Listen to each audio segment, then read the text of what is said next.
अपनी धिया के बिसारिए चाचा कैसे रहबा खुश।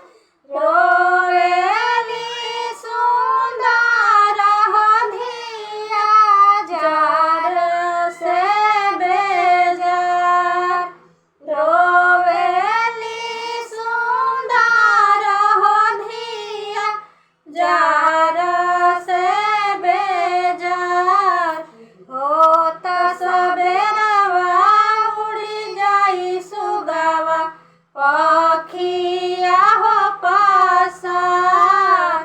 होत सबेरवा उड़ी जाई सुगवा पखिया हो पसार।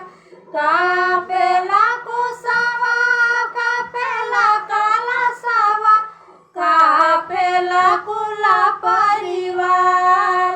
कापेला कुसवा कापेला कलशवा कापेला कुला परिवार।